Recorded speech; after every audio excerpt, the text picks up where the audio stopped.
Welcome to the Midnight Entrepreneur. I'm your host, Easton Bennett, alongside my fellow co-host, Tyler Sinden. We are both entrepreneurs who are learning, growing, and building our own businesses, and our goal is to share our experiences and knowledge to help you grow and become a successful entrepreneur. Strap in. Before we get started, if you have any questions or things you'd like us to cover, you can email us at themidnightentrepreneur@gmail.com.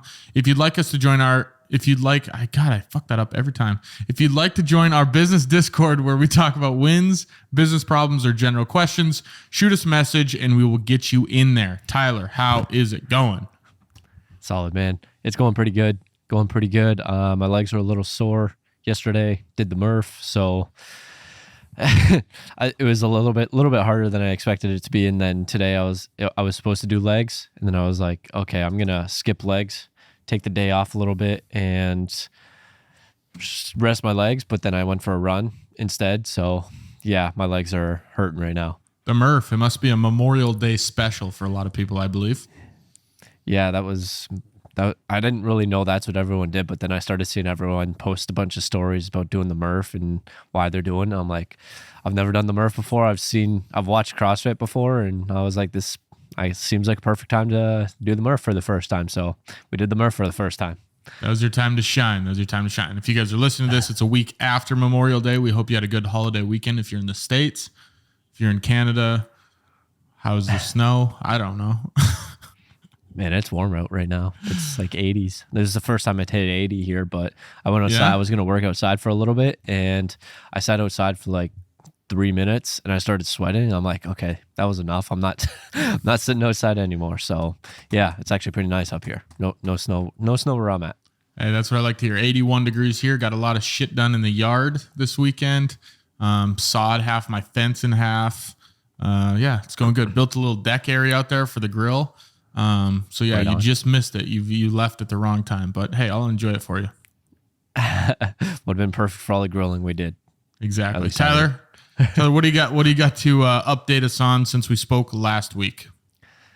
Yeah, so we both been seeing these videos online on TikTok and Photoshop releasing their new AI, and everyone that's using it on TikTok is making it look extremely good. So I'm like, all right, I need some photos for the website.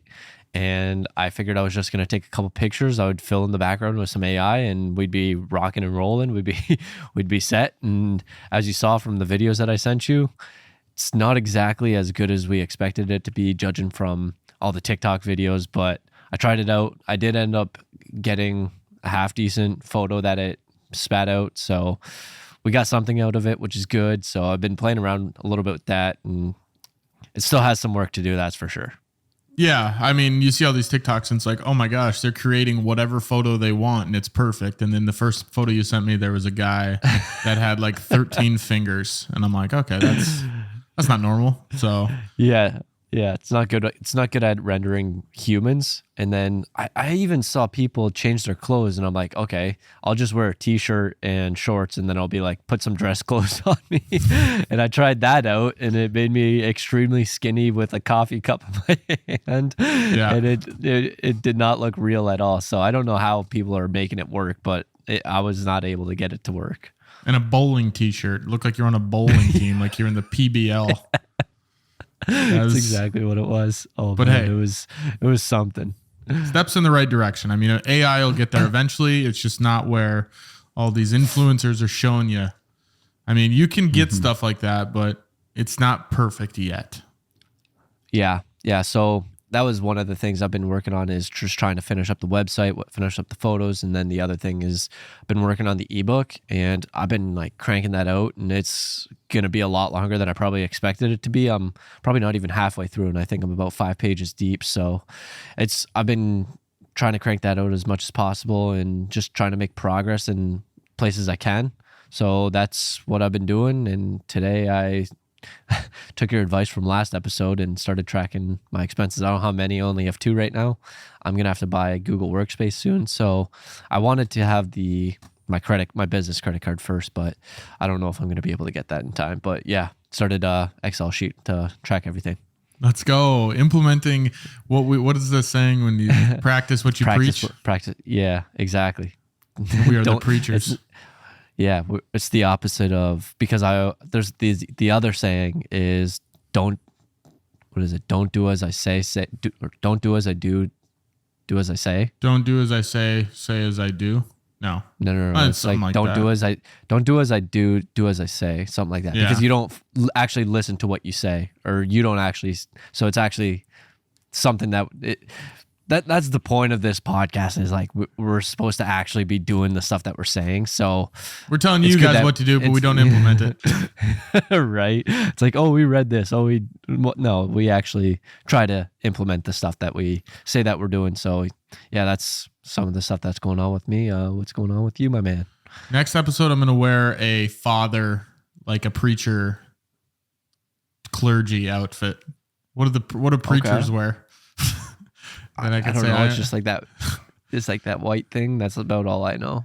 Yeah, it's got to be frowned upon in the Christian community, but Halloween they do it. Hey, they man. just allow it for 1 year or 1 day out of the year.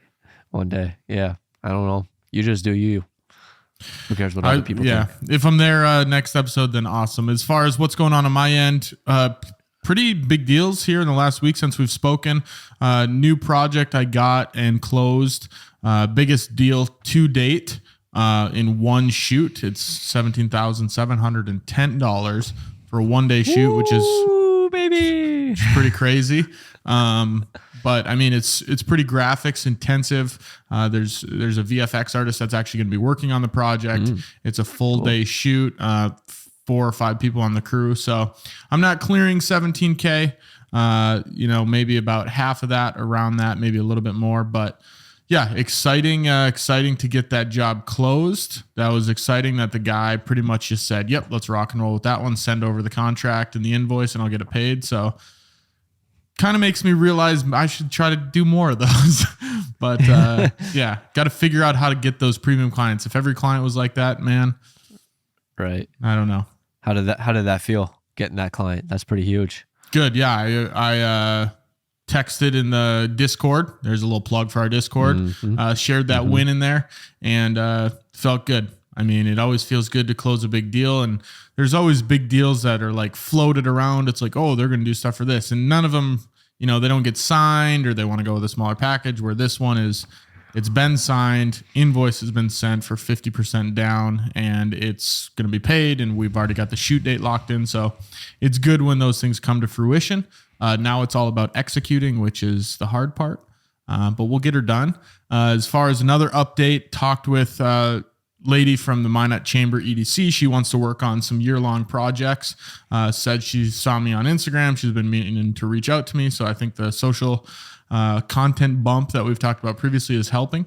And she pretty much wants to do retainer work. We haven't fledged out the details yet, but that's looking like it's going to happen. And then something that I'm actually implementing into, or not implementing, but adding to what's new, is I had a call this morning from a gentleman that DM'd me on LinkedIn and said, hey, I have this project. I want to chat on it. The guy that I usually work with, it's a conflict of interest, so he can't work on it. Had a conversation this morning, and they have no budget for the project. It's in Pennsylvania. They would fly me and a crew out there to create, be there for 3, 4, 5 days, create content. And he said, you can even stay at my beach house if you want to. So that was pretty exciting. He said he owns 18 companies. And I'm like, God damn, how do you manage that? And he's just like, I'm the idea guy. He's like, I don't manage anything. I just come up with ideas. He's got the people. Yeah. He's got connections. Yeah. So his leadership team takes care of a lot of it, but he said he's talking to 3 other production companies. But I have to get him, I don't have to get him something tomorrow, but I'm going to get him something tomorrow, explaining kind of a rough outline of what I could do. And then hopefully he decides to go with me. The other 2 are semi-local. So we'll see what he chooses, but fingers crossed. I think it could be a $40,000, $50,000, $60,000 deal. So yeah, I'll be able to update more on that in about a week or 2. So a few things. I feel like you obviously stood out to him. If you're the only person that's not local, he somehow found you. I don't know if you know that, but he obviously thinks you have skill to reach out to someone that's not even close. And going back to your biggest project to date. One of the things I heard from Ed Milet was when something like this happens is journaling about it and then writing your feelings, how you're feeling in that moment, and just so you can like recollect it and then try and replicate it in the future, because obviously that's a huge deal and a step for you in the direction that you want to be going. So it's just trying to put it on piece of paper so you can remember it, and then you can have those feelings and just have that time kind of set there. Yeah. So, and that's where I did take a second to almost like zoom out and like realize in the moment, like, how does this feel? Because that's the feeling you want more. Whereas it's fun to close $2,000 deals here and there. Every deal is fun when you get a contract signed, but if they are the bigger ones, like, you know, a $17,000 project, or if I close this one, you know, 50, 60K, whatever it is, that's going to be a feeling that I've never really felt before. So yeah, I mean, being aware of those emotions and how you're feeling during these times, I do like that philosophy.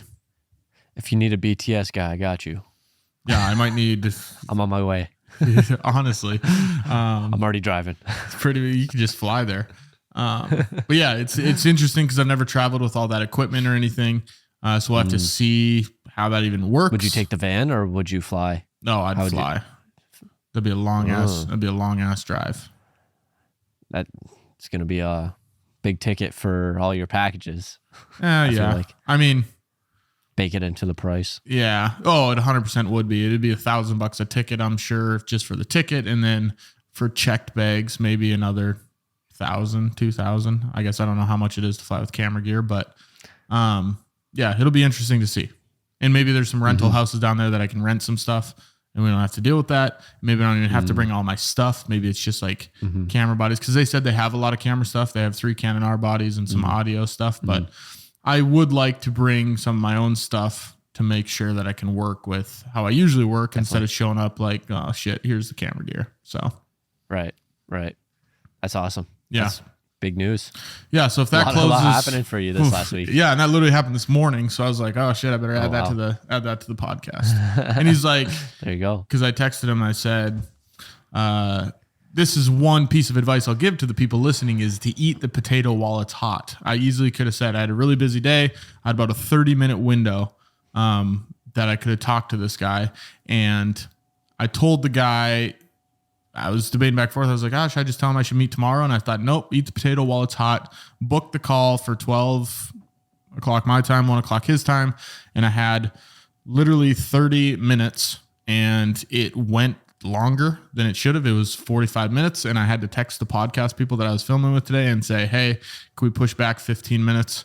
And they were totally fine with it, but got that call and got the information. Whereas if tomorrow he might not have been as excited to talk about the project or be as amped, whereas reaching out to him 2 hours after he messages me on LinkedIn is ideally going to be at the most ample time that he's ready to talk about this project and get the project done.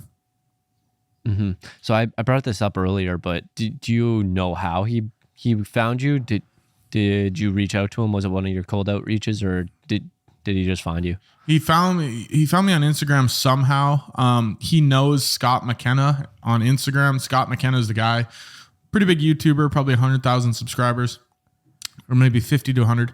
And Scott McKenna does all of this guy's video stuff for his other companies, but it's for this pressure washing company type thing or home improvement. And Scott McKenna also owns one of the same companies, so it's a conflict of interest there. So I don't know if my connection to Scott on LinkedIn somehow pushed one of my pieces of content to this gentleman named David, or how that worked. But yeah, that's kind of how it came about. I assume maybe he saw one of my pieces of content or saw we were mutual connections, whatever that might be. But all in all, it paid off to be active on LinkedIn. Yeah. I guess so. That's awesome. Good luck with that. Yeah. So we'll update you guys as far as that goes once I hear more information from him. Hopefully he says green light. Let's do it. He wanted like 20 some videos. So the editing time is going to be absurd. So if New Frame wants its first client, get that shit up and running by July, when I would potentially go there. So it's funny. I just bought something and I put it on my list. It was like, I can't buy this until I get my first client. So it's like a reward for my first client.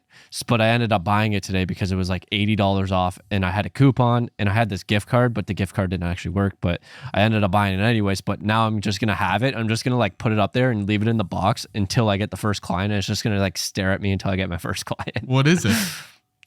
It's Beats headphones for the gym. Oh, nice. just gonna look at you.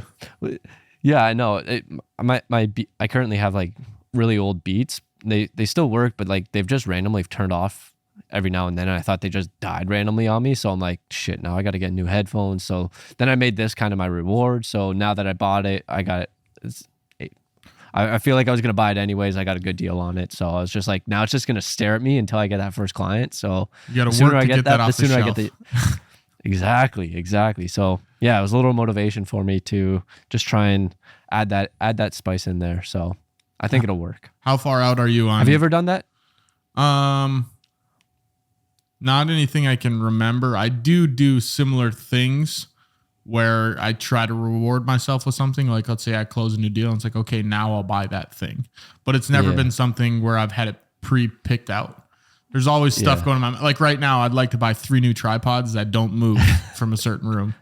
Whereas if I close this $50,000 deal, I might celebrate a little bit with like $5K and fun stuff. I don't know. There you go. Yeah. You always hear that a lot. So I don't know what you're going to say, but you do always hear that you need to celebrate those wins. So that'll be a little celebration on my first one. Yeah. I was just going to say, how far out are you from launching the website and actually pursuing a client? I mean, I feel like I don't have a bank account, so I don't know if I need that or not. And then also I was thinking the other day, I was like, maybe the order of the episodes that we should be doing is just like, because I'm starting the business and the process of starting it, it's just like every step that I'm taking, and then I'll just bring it up to you, and then it'll be like an advice episode. And because that's pretty much what starting your business was. I think it was last episode. So that's why I wanted to do that, because I'm in that process. And then the next one would be, how do you send invoices, or how do you create like all these expense or whatever it is? Like, how do you bill clients? Like, do you go through a lawyer? Do you have a contract person? Do you create it yourself? Like I don't really know how to do that. So I feel like that's going to be one of my next questions. But yeah, because what I hate choosing is what the episode is about. So you can just tell me what you're currently at in your process. So next week will be on billing softwares. Week after that will be on contracts. Yeah, this will be perfect. Yeah. I got like 2 or 3 pictures left, and then everything on the website's done. I do want to have like an ebook, just so if anyone does come to the website, I can potentially click that lead. But I just need these pictures done. And then once the pictures are done, I feel like I'm all set to rock and roll. Sweet. I have a software for ebooks that I'll send you that will help. Okay. I think it auto creates all the like mock designs and everything. Can't remember what it is off the top of my head, but I'll send it to you. Cool. All right. So let's move into this week's news story. JP Morgan has released that it is creating an AI that is going to be able to invest for you, which I think a couple of our news stories over the last 4 to 6 weeks have been about AI. And I think at this point, it's getting ridiculous, Tyler. We'll just make this podcast about AI from now on. Well, like, Jesus, like what the hell? Why are they, at what point are these tasks going to become, are we going to say, okay, let's stop doing this?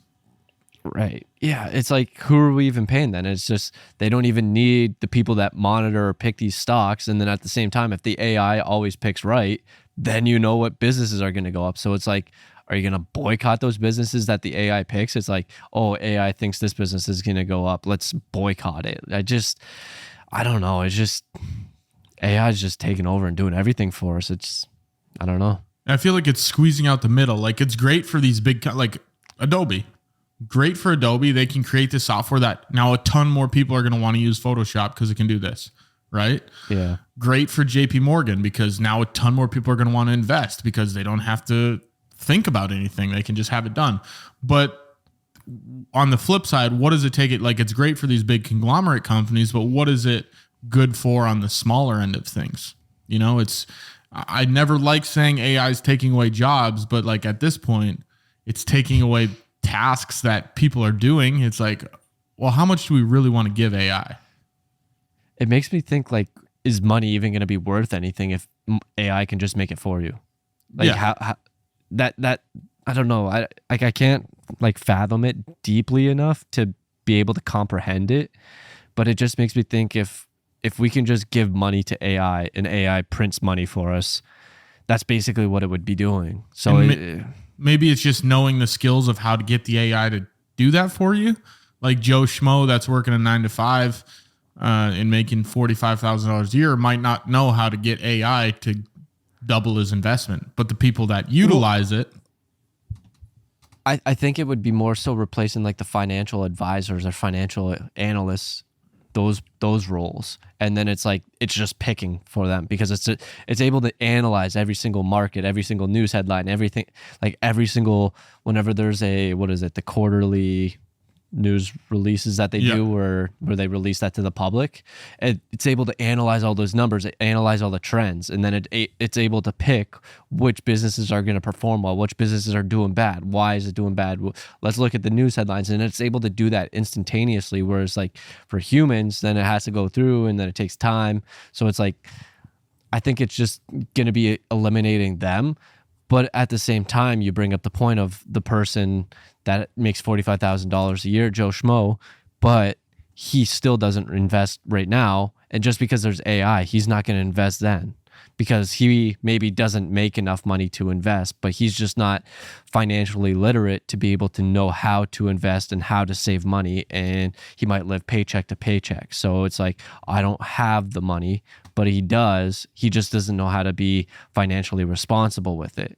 That's true. I wonder if it'll take over more so the day traders than the long-term investors, because if I think about it, if we're talking about Joe Schmo, using him as an example, he might not invest the day trading aspect because you don't know what stocks to pick. Now you have to pay someone to help you do that, a financial advisor, whereas long-term, you can buy an ETF, buy whatever it is, what's the 500 called? The S&P 500. S&P 500, and then just let it sit there for 40 years. But it might be removing if AI can be like, okay, this stock is going to go from $30 to $42 and then back down to $34 today. Then that's a little bit different because AI can be awesome, but you're already getting, they say 8 to 10% on your money long term if you just buy the S&P 500. So maybe it's more so the day traders. Patience.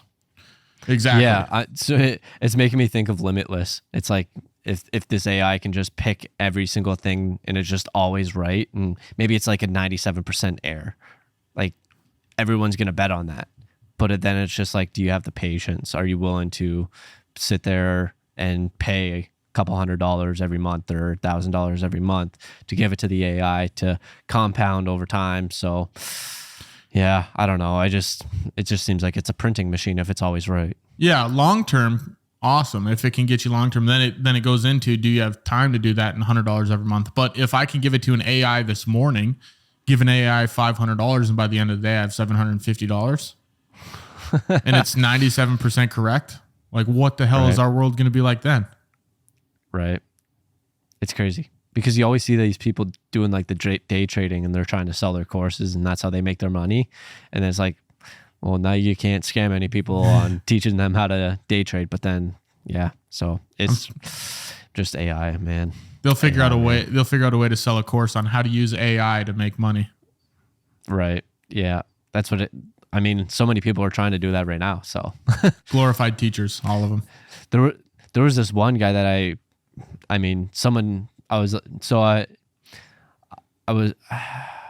think I was following Andy and Ed, and then I reached out to the guy that showed me Andy and Ed like a long time ago, but I just never really got on the train. And then like I'm seeing their stories and I'm like, oh my God, this is like so nice. Like seeing their car, seeing their house, seeing like their lifestyle.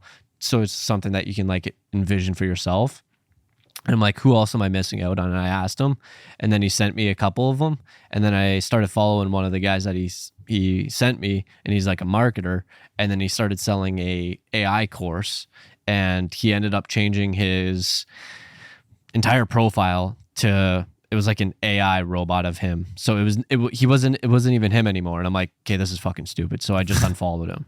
It annoyed me because he kept pushing his course. He's like, buy my course, and it wasn't even him. It was an AI thing. Yeah. I was like, okay, this is stupid. If you do it wrong, it can definitely hurt you for sure. Yeah, and it's weird that he quote unquote did it wrong because he's supposed to be like one of the best marketers in the field. And I was just like, man, you're annoying me.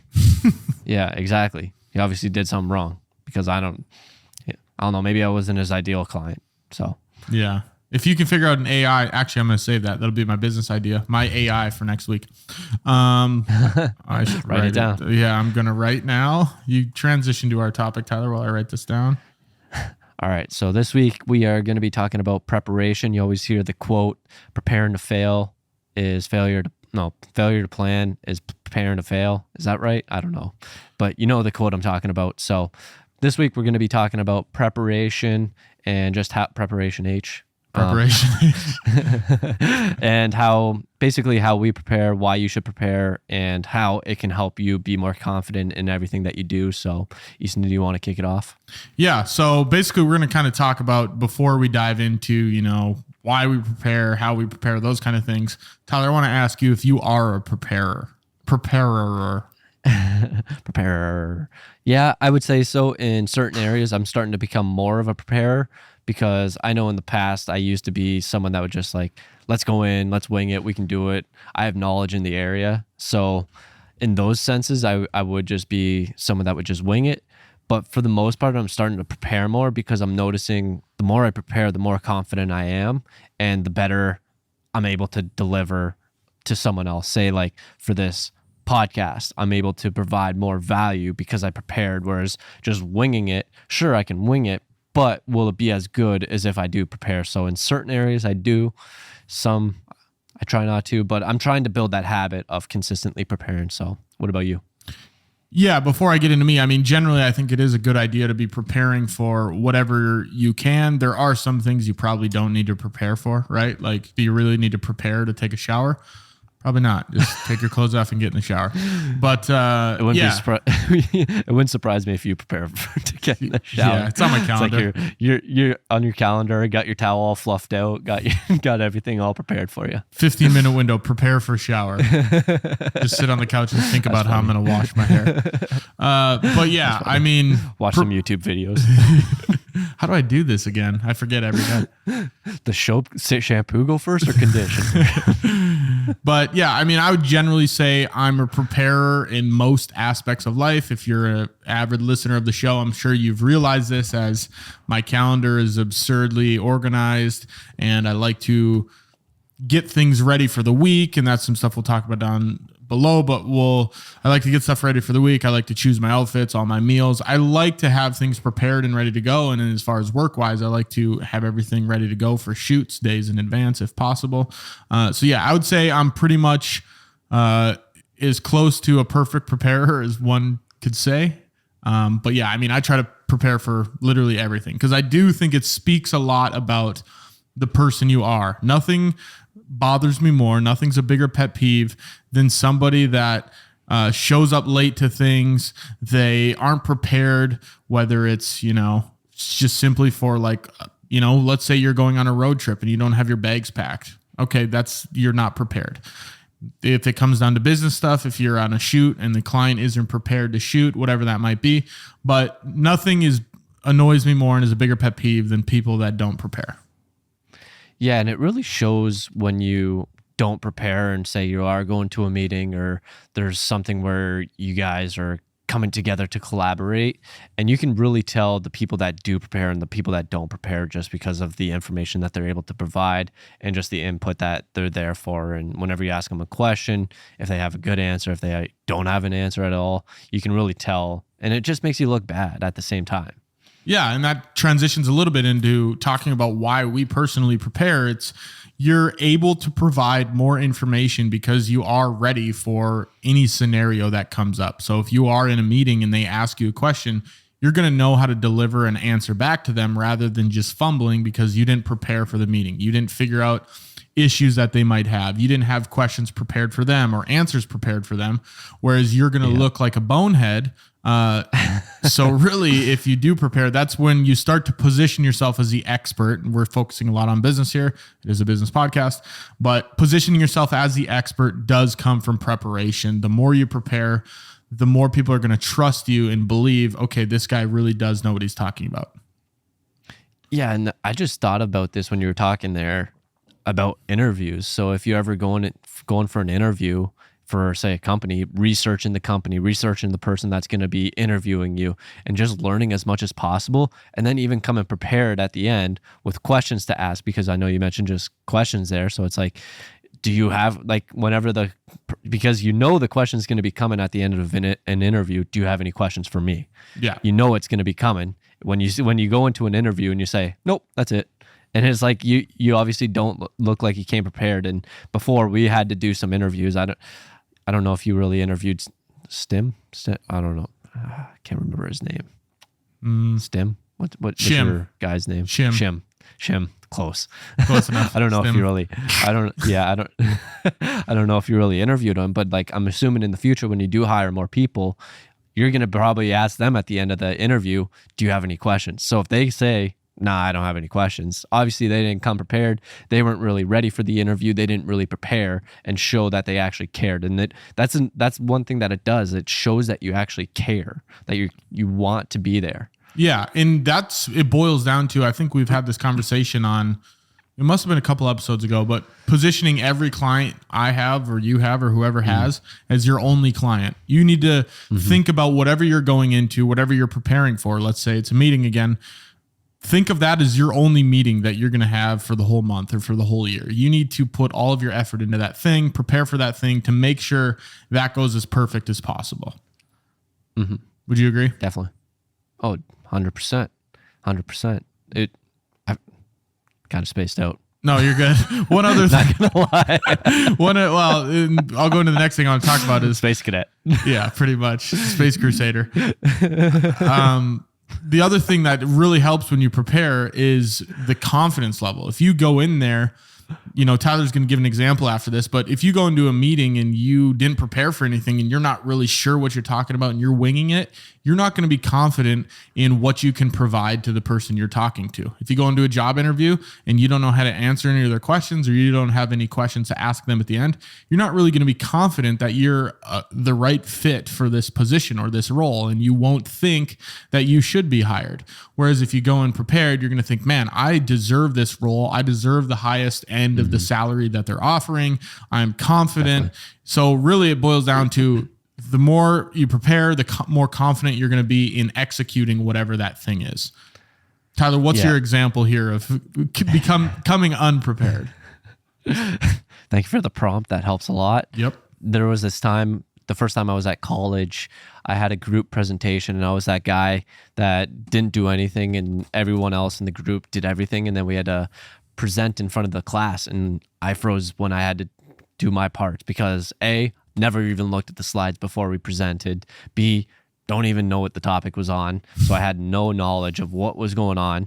So when I went up there and I had to present it to the class, and it was a pretty big class. So, and I just froze and I was just like, man, I don't know what to say. And then I just kind of like turned, and I don't think I cried, but I came pretty damn close to it. And I apologized to the teacher. I'm like, man, I'm so sorry. It was a girl, but I was like, I'm so sorry. Like, that was bad. And I think she felt empathy or sympathy for me just because it was so bad. And I ended up just like turning and staring at the screen and just reading it word for word off of it. And obviously there's no confidence there, and I squirmed in front of the pressure. And I think that's just what happens when you come prepared. So whenever I do have meetings now, I try to do as much research as I can in advance before those meetings. So if a question does come up, or they ask, or I have to run through certain things, I'm able to do that and have the confidence and deliver it with that passion and with that knowledge that I do have.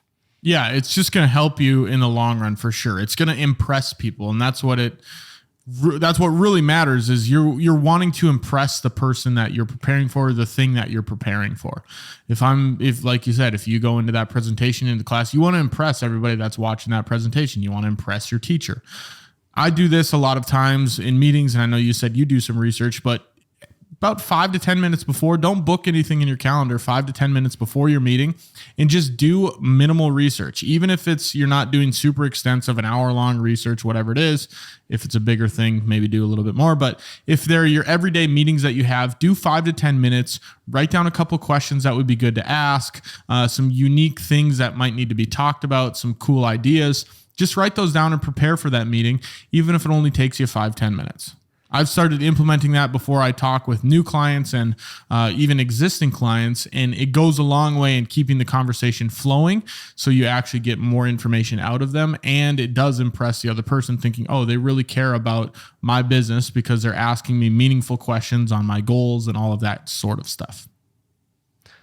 So do you typically just carve out those 5 to 10 minutes before, or is that something that you do with everything and then you additionally have, say, like a day or a week or whenever you have time, this meeting's coming up, you prepare a little bit then, and then you just do a little 5 minutes before to refresh yourself? Or how do you typically prepare Usually, for, say, client calls? It depends on the size of the deal, honestly, as bad as that sounds. But I don't do too much planning days in advance because things can change so quickly. So like this morning, to use the example we talked about earlier, the gentleman from Pennsylvania that wants to do a bunch of video work, I just took 15 minutes before our call. It was maybe even a little longer, 20 minutes. And I went on his LinkedIn. I watched some previous videos that they had shot, kind of his style, his vibe, the types of videos he was creating, get a feel for his brand. And then I wrote down a few questions of things to ask him.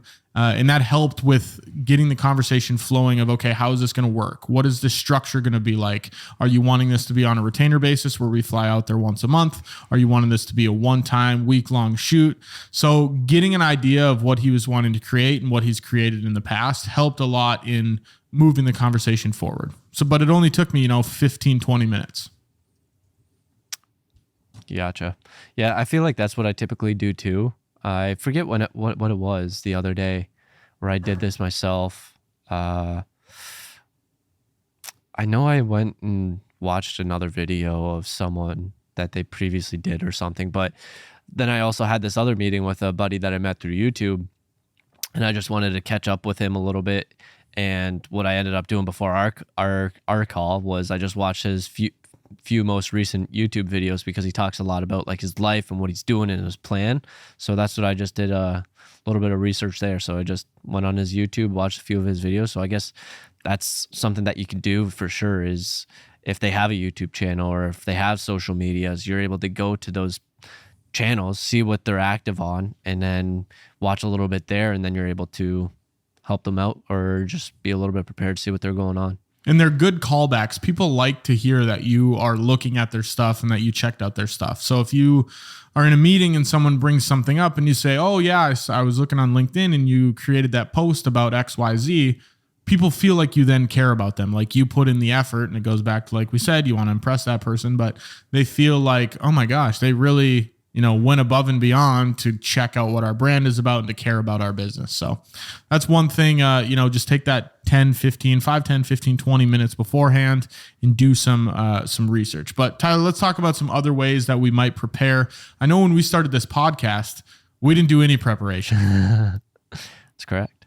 And now we have a full-blown document for every single episode. That's probably what you are seeing and hearing when we're referring to down on our notes, or Tyler has this on his notes, or Easton has that on his notes, is we do have a document in front of us that we are following, that we meet a day before we film the episodes and we kind of walk through what we want to talk about. Whereas before, when we started the podcast, I'm pretty sure we were just winging it, weren't we, Tyler?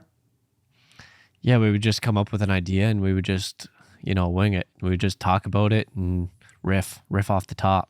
Yeah, pretty much how it went. Which was fine, but we realized that we needed a little bit more structure, and then we started adding the introduction in the beginning, talking about what's new with our businesses, and then we added the news section, and then we added the business section. So really, we try to come as prepared as we can to this podcast, and this is just one way that we're proving to the world that we are preparers, Tyler. I'm pretty sure someone actually commented on our videos on YouTube saying that we should be be more prepared or something like I feel it was really early on in the journey. I'm pretty sure someone mentioned it, and I was like, maybe we should prepare a little bit more so we can deliver more value. Yeah, and that's ideally what we're trying to do, is give you as much value and advice and things you can implement rather than us just riffing on stories. And obviously a lot of it comes down to stories and personal experiences, but we're trying to give you some actionable advice and some value, and hopefully preparing these documents beforehand is helping. And if it's not, then tell us, because we don't want to waste that 15 minutes every Monday. No, it just means that we got to put in an extra 15 more minutes so we can be better prepared. 15 more. Another way that I like to prepare, I do a lot of pre-production documents with a lot of my shoots. This will be a plug for my YouTube channel. Go to my YouTube and watch the video I just dropped on pre-production documents. But call sheets, shot lists, storyboards, question sheets, all of these things help me when going on a shoot to be better prepared for what shot is coming up, the shots that we need, the whole script of the video, so we're not forgetting anything. When I first started my production company, I didn't do a lot of this. I would do it here and there for certain projects. And the videos I couldn't figure out why some of them were awesome and some weren't. And it's because I wasn't prepared. And now that I've implemented this process on this is how I do things for a project, go through all these pre-production documents, the shoot goes so much smoother, and it saves on editing time because I already know exactly what the video should look like most of the time in the pre-production phase. I think that's another good point to touch on, that when you are prepared, it helps cut down time in other areas. I don't know if it might just be specific to you, but then you don't have to think about what you have to do in the future. So I know for me, when I was creating YouTube videos, I would go through and watch the video, and then I would come up with a little shot list of B-roll that I would try and film, and then I would go out and try and film it, and then I would go back, edit, and then I'd end up needing more. And it's like, okay, if I better prepared, then it would be a little bit easier and it would free up a lot of time. So I feel like in other areas, if you are actually being more prepared, I'm not just saying specific to video. So I don't know if you own a landscaping business, if there's certain things that you need done, it's better to help you gain more time on your end because you're more prepared. Yeah, if we use the landscaping business, for example, let's say you have a trailer that you bring all your stuff. If the night before you are putting things in the trailer in the right spot and everything is always in that spot, you're going to save time on the job when you go to grab something or you need something. It's always in the same spot. You're prepared for those things to happen. Whereas if you were just throwing all your stuff in this trailer, you're burning up time looking for that thing, trying to figure out where it's at. Where if you prepare in advance and you put together that process where, hey, this is going to be in the same spot every time, you are cutting down time. So hopefully that's a decent example. Yeah. And I think it's having the other thing where you have, say, a contract of everything that they get, and then you're able to go through it, and then you actually know what you have to go and do, where you might go out and perform the duties, but you end up missing one or two things that you're supposed to do for them. And they're like, hey, did you do this? And then so having that preparation helps you better prepare for yourself. But for you, when you have all, say, your pre-production documents, or just when you're preparing for, say, client calls, and you just have all these questions and you have all these sheets and all these documents, would you say that impresses the clients at all? Or do you hear any feedback around there?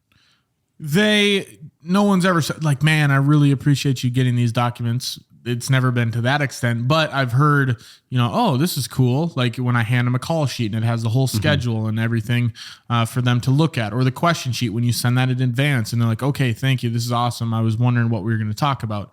Or, if we're creating 10 social clips that month, I give them an idea list of, I know I got hairball. An idea list of 30 ideas, and then they get to pick 10 of them. It's like, okay, we're prepared. We have an idea, instead of showing up on set and it's like, okay, what are we going to film? So no one's ever raved about it oh my gosh, this is awesome. But they do appreciate the fact that this is being implemented into their experience. Yeah. You might not see the end result of all the preparation that you put into it, but then that might leave something on their plate where they just remember you, and it makes you more memorable, where, oh, this guy's professional. Oh, he remembered to do this. Oh, he has all this stuff. He comes prepared with everything, and everything just goes, for the most part, real smooth, just because he's so well prepared. Yeah. At the end of the day, being prepared will never hurt you. You can't be over prepared. It's only going to help you. You know, just a stupid little thing that I like to do is Sunday nights, I literally stack up 5 outfits for the week. And then Monday, I grab the top one, put it on, good to go. Tuesday, grab the next one, put it on, good to go. So that 4 minutes of preparation saves me, I don't know, 10 minutes throughout the day.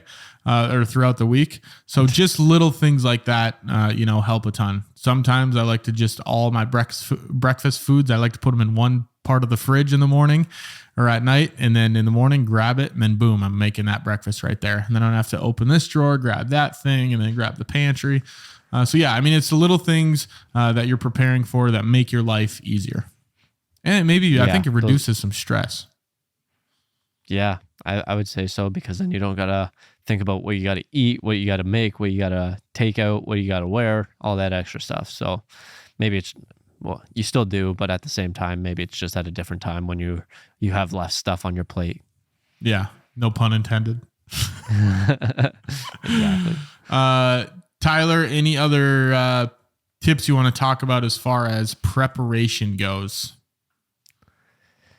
I just thought about this the other day or week or whatever it was, but I think preparing for other stuff outside of, say, the business, because for me, I could just sign up for a marathon and I could just go out and run it and not run in advance and prepare for it. And maybe my body will be extremely sore or might not be able to finish.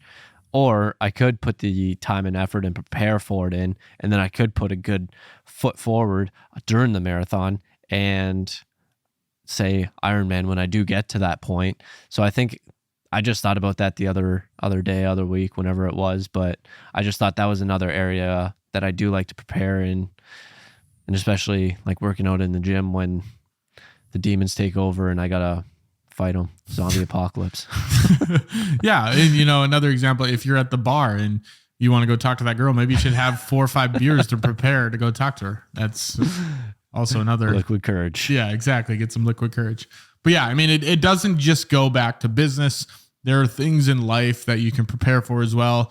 And I think if you can add preparation to all the aspects of your life, it's going to be a lot easier. It's going to be a lot more stress-free, and you're going to be more successful in whatever that endeavor is. Mm-hmm. Preparing to, it's not the time for the quote. We'll move on to the business. Get prepared for the business idea. How about that, bitches? Tyler, business idea of the week. It's on you. So it's kind of ironic that I'm doing this because I saw what you put in the notes for your idea, and I have seen in the past where it does actually exist. And then I'm coming up with an idea that does already exist as well. So it's ironic. So I was at the dentist the other day and I started drinking coffee again all the time. And she commented that my teeth were getting a little bit stained. I asked her a question about this disease that they had in like a little poster in the room. I'm like, do I have that? Because it felt like it's like when your gums start going down. I was like, do I have that? And she's like, you have like a mild case, but not, like 99% of people have at least a mild case of it. Yeah. So then she commented, yeah. And then she commented on like my teeth being stained. And she's like, that could be from coffee, from tea, from berries, whatever it is. And then it made me think, like, I started drinking a lot of coffee recently, so I'm like, fuck, now I got to stop drinking coffee. And I was like, what about energy drinks? And then I found out like energy drinks probably aren't the best either for staining your teeth. So I was like, what if there was just like a drink that just had caffeine in it, like maybe just water? So I was just like, what if it was just water, caffeinated water? So then I was like, that seems like a genius idea. Why has no one done this? And then I looked it up, and apparently people are doing it, but I've never heard of it, which means they aren't doing a good job marketing it. So that's why I'm bringing this idea up, because I think there's a lot of potential there, because you maybe add a little bit of flavor in there, like a little squirt of Mio, banana, whatever it is. Yeah. Or even that. I was thinking like it would just come prepackaged, something like that. It just already naturally flavored or something like that. And I just think caffeinated water would be a good idea, because it's basically like drinking water, but with a little bit of extra kick in it. So you don't have to drink coffee and worry about getting your teeth stained. I think this is a top 3 idea on the podcast that I like, because I'd 100% be a member investor of this product, because I have the same thing. I don't want to, I feel almost bad drinking an energy drink every day. Whereas if it was just water with caffeine in it, yeah, I'd have one every single day. I'd probably have like 5. It Yeah. wouldn't be healthy. Because is caffeine bad for you? Just caffeine. I was looking it up. So if we're talking about staining your teeth, apparently it does have a little bit of effect on it. But I was can you trust everything on Google that you read? And I was just like briefly, I didn't even go into any articles. So from what I saw, it can have an effect on it. But then I was also listening to one of Andrew Huberman's podcast episodes, and he talked about caffeine. It was a really good episode. And basically, he was one of the reasons why I ended up going back to drinking caffeine and coffee a lot, because he basically said it's not as bad as everyone makes it out to seem. And he says he drinks caffeine like twice a day, or coffee like twice a day. So I'm like, shit, I'm going back. He said it's good. I gotta listen. Yeah, honestly, I drink caffeine every day. I don't know how people can live without it. Like, and it can't be killing me that fast. If it is, then shave off 10 years. I'm okay with that. I can live without it. It's just something different and something nice to have, because like all I drink is water. So whenever I can have something different, that's why I really like these energy drinks, because it's something different. And when you're drinking water, and then I had flavored collagen, and I was doing that a little bit, and that was nice to switch it up a little bit, to have some flavor in my water, because just drinking water every day, man, it gets boring. Sucks. So it's just, I know it's like I get to like 4 o'clock, 5 o'clock, and it's like, man, just drinking the same old water. So if there was like flavored caffeinated water, oh man, that would not be good for me. Yeah, I started squirting Mio in my water, because like I'll have a regular water. I'm like, I don't want another glass of water. But then I do a couple of pumps of strawberry, and I'm like, oh, this isn't even water anymore.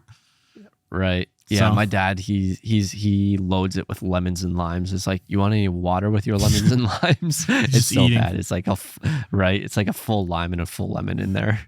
Love it. But yeah, good business idea. I think that's kind of all we got for the episode. Hitting that mark every time. We're fucking great at this, keeping it around the 50 to an hour mark. Tyler, anything else? Just prepare, man. Preparing is only beneficial for yourself, and it'll just portray more confidence in what you're doing and the delivery of everything that you're saying. So just make sure you're going out there and preparing. Maybe take an internal look at what you're doing and see where you're preparing in your life and where you could add some areas of preparation. That's the task we're giving you guys for this week. That's episode 40 of The Midnight Entrepreneur. If you have any questions you'd like us to cover or answer, you can email us at themidnightentrepreneur@gmail.com. If you found value in this content or found this entertaining, share this with a friend or post it on your story. If you really enjoyed the show, we'd love a rating and a review wherever you're listening. Talk to you guys next week for another episode of The Midnight Entrepreneur. The best preparation for tomorrow is doing your best today. H. Jackson Brown Jr.